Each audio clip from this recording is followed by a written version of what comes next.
Le Festival de Cannes où nous attend Louise Dupont. Bonjour Louise. Cannes, cette année, ce sont les stars, ce sont les films bien sûr, mais aussi de fortes tensions dans le monde du cinéma français avec une polémique autour de Canal+ et Vincent Bolloré.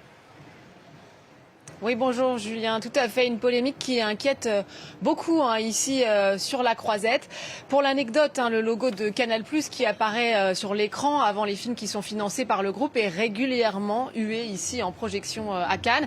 Tout est parti, vous en souvenez, d'une tribune publiée la semaine dernière dans le journal Libération, signée par 600 professionnels du cinéma, parmi lesquels Juliette Binoche, Swan Arlo ou encore l'actrice Adèle Haenel. Les signataires dénonçaient, je cite, l'emprise grandissante de l'extrême droite dans le 7e art, sous l'influence du milliardaire ultra-conservateur Vincent Bolloré et du groupe dont il est propriétaire, Canal+.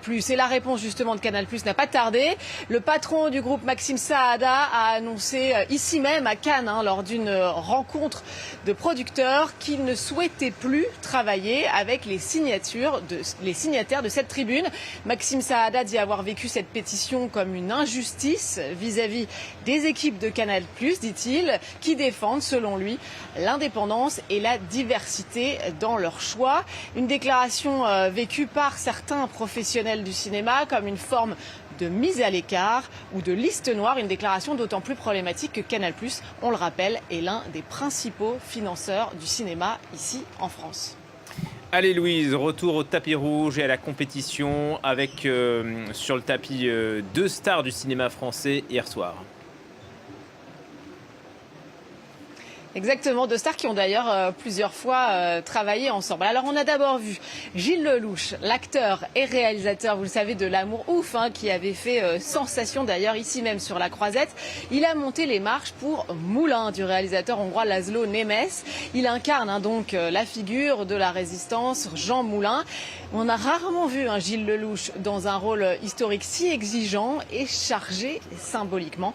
On va tout de suite l'écouter lors de la conférence de presse du film. Il y avait une espèce de responsabilité dingue, terrible, sur le film qu'on était en train de faire, en fait. C'était pas du tout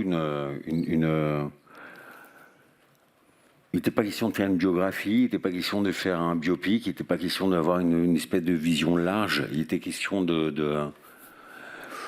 d'entamer le personnage dans sa sincérité, dans sa personnalité, dans ce qu'il est de plus intime. Et je ne sais pas comment dire, c'est très compliqué pour un acteur que d'envisager qu'on peut faire cet homme-là.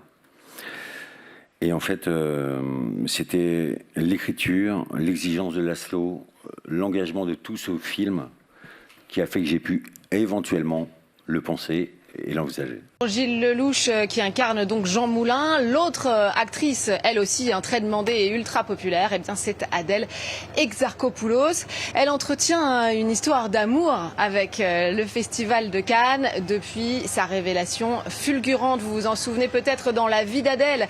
Elle avait d'ailleurs reçu une palme d'or pour ce film en 2013 qu'elle partageait à l'époque avec Léa Seydoux et le réalisateur Abdelatif Kechiche. C'était une première pour une actrice.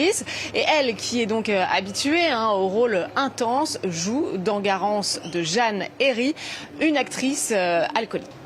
Alors, autre film en compétition, un autre film en compétition, Louise a électrisé la Croisette hier soir.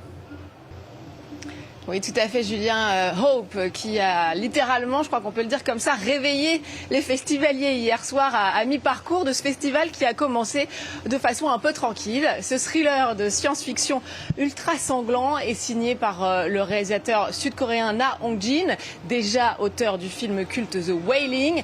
Pendant 2h30, le film enchaîne sans s'arrêter les scènes de chaos et de violence dans un village isolé de Corée du Sud. C'est aussi extrêmement drôle. Michael Fassbender et Alicia Vikander aux côtés des interprètes sud-coréens apparaissent totalement métamorphosés, presque méconnaissables dans des rôles de créatures monstrueuses. Mais derrière le grand spectacle horrifique, le film glisse peu à peu vers quelque chose de plus sombre et aussi de plus émouvant autour d'une question. qui sont vraiment les monstres. Et je peux vous dire que sur la Croisette, la projection a fait sensation. J'étais dans la salle et le film a reçu l'une des plus longues standing ovations depuis le début du festival. Je vous propose qu'on regarde quelques images de Hope. 이거 칼빈이잖아. 너 이거 어디서 났어? 아, 이거 신고한 건데. 신고 같은 소리 하고 있네. 이게 신고가 되는 총이야? 아, 진짜 신고한 거예요. 맞아요. 신고한 거예요. 허가증도 있잖아. 네. 허가증도 있어요. 제가 봤어요. 이 새끼들 이거 진짜. 니들 이따 사무실로 와, 이 총 들고. 네.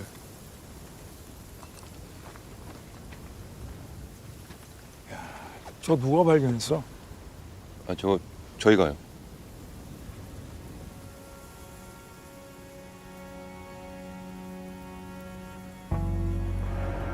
Ça a l'air un peu particulier, mais bon, merci beaucoup Louise Dupont pour votre parenthèse cannoise.